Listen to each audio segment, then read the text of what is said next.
Hey, and welcome to Hank's True BBQ. So what's on the menu today, you may ask? Well, today we're gonna do pulled beef.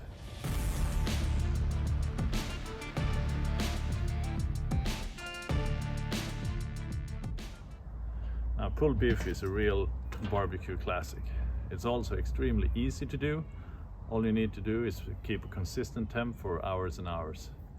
Since that's not going to be that exciting in terms of maintenance and fire management, I'm actually going to automate the cook. So I'm going to use my Barbecue Guru Pit Viper fan, plug it into the kettle here, and I'm going to control everything with the Fireboard 2. The Fireboard 2 thermometer is something I'm really happy about. I've used the Fireboard 1 for years, and then I switched to Fireboard 2, and I couldn't be happier. So if you are looking for a thermometer, even though it's a bit pricey, it really does get the job done, which I think is awesome. Having that remote control feature in it, and also connecting via Wi-Fi instead of Bluetooth, which is also a must, I would say, these days, because Bluetooth hasn't really impressed me. As long as you're right close to the device, it works, but except for that, not good. I'm gonna smoke the beef with oak chunks. This is, I chopped up some firewood for my offset smoker, cut it into chunks, so I'm gonna add plenty of smoke with these 3 big chunks. This is what the meat looks like, what we're gonna cook. As you can see, there's quite a bit of connective tissue, a bit of fat, but I'm gonna leave all of it on there. No need to trim this one, but we are gonna apply a dry brine, and then in the morning we'll apply a good rub and start to smoke. When it comes to dry brining, I always use 1 teaspoon per kilo, sometimes a bit more. I'm gonna use quite a bit more today, just because I think it beefs up flavor even more. And that's basically it. Now you can see why I think it's an easy cook, because you don't need to do much. But this one goes in the fridge, and I'll see you guys early in the morning. That's the meat, looking good. You see it turns slightly lighter red due to the brine. Gonna get a good rub on. I'm gonna use a pork rub in this case, specifically because I want just a bit of sweetness. But go with whatever rub you prefer. The meat is moist, so I'm not gonna use a binder or anything. Just gonna get a good layer on here. Make sure you cover the sides, as always. This is gonna give us some real nice bark.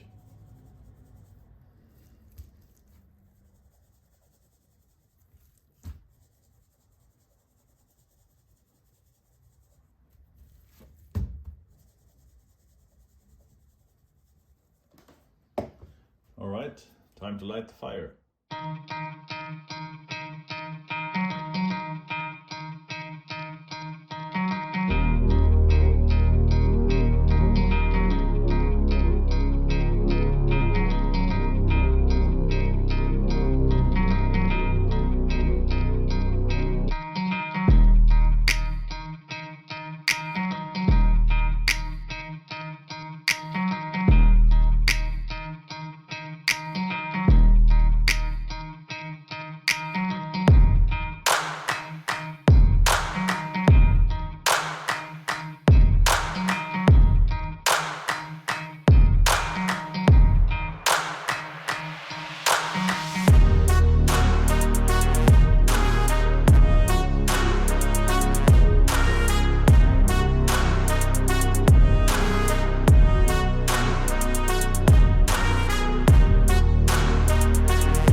Grill is coming up to temp, so I'm gonna drop in some wood chunks.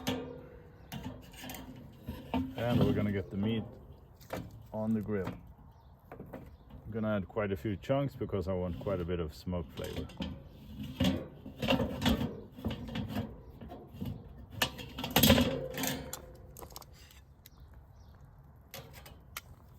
Of course, get the probe in the meat, smack in the middle. That should be good.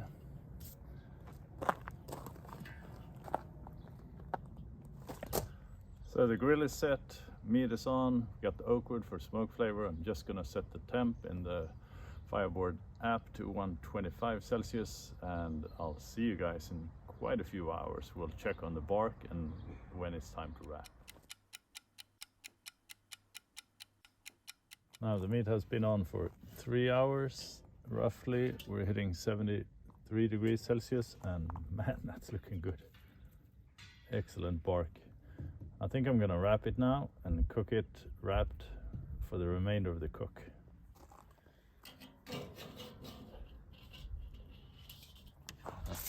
Looking pretty sweet, I'm gonna say. All right, I'm gonna wrap it with the probe in, just gonna fold it up like that.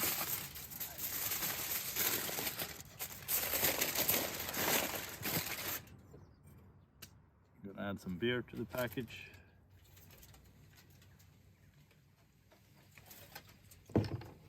Let's add just a bit more.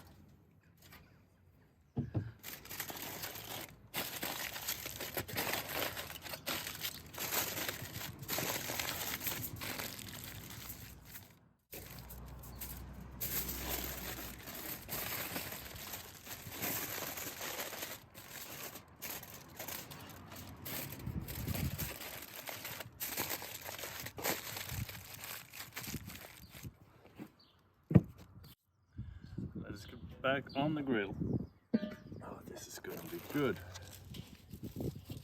Oh, and I should show you, as you can see, there's plenty of charcoal left still burning, so I'm just gonna put the lid back on and let the fireboard monitor temps, but so far it's been rock solid.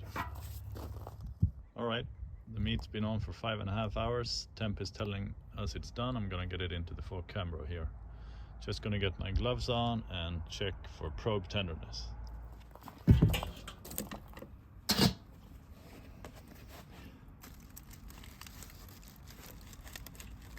Yeah, this is feeling good, really soft, pliable, kind of like peanut butter. Nice. I'm gonna pull that one out, seal this up and move it into the box here. I'm gonna let it rest for a few hours before we pull it.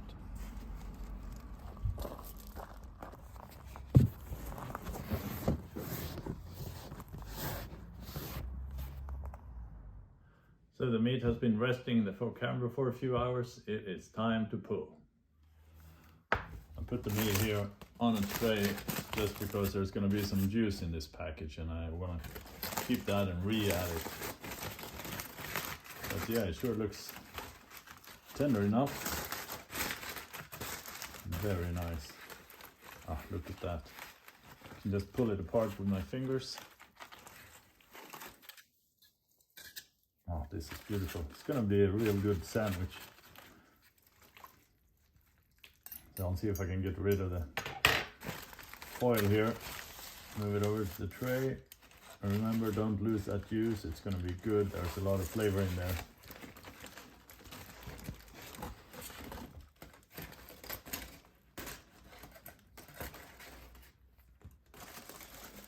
So I got to shred everything. I did it with my fingers also because I'd like to, whenever you find those big gnarly bits of fat or something that hasn't rendered out, I just tend to pull it out. But I mean, this is looking just perfect. Gotta have a quick sample before we make that sandwich. Oh, classic beef. Really happy with this one. All right, time to build a sandwich. All right, first out, a nice bun. We're gonna put some spinach leaves right here. I kind of like that for color, but also I like the texture, and these can take a bit of heat, so it's just perfect. And some cucumber salad.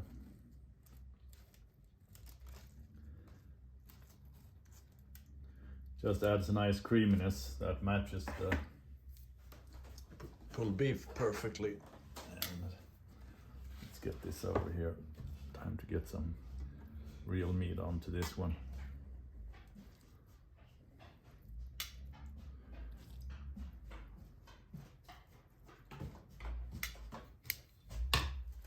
For color, but also to add some extra creaminess when you bite into this one. Pretty darn good. That's looking nice. All right, let's see what this is about. I am a big fan of sriracha mayo, so I'm actually gonna top it up just a bit. Just for good measure. All right, time to dig in.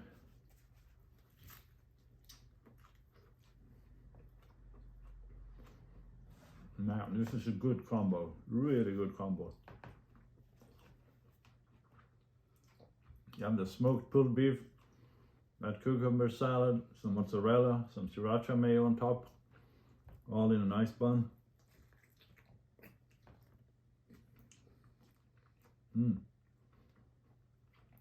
I couldn't be happier with this one. I think adding beer also helped because you add even more juice to the already the meat juices that are in there, so creates a nice braising effect.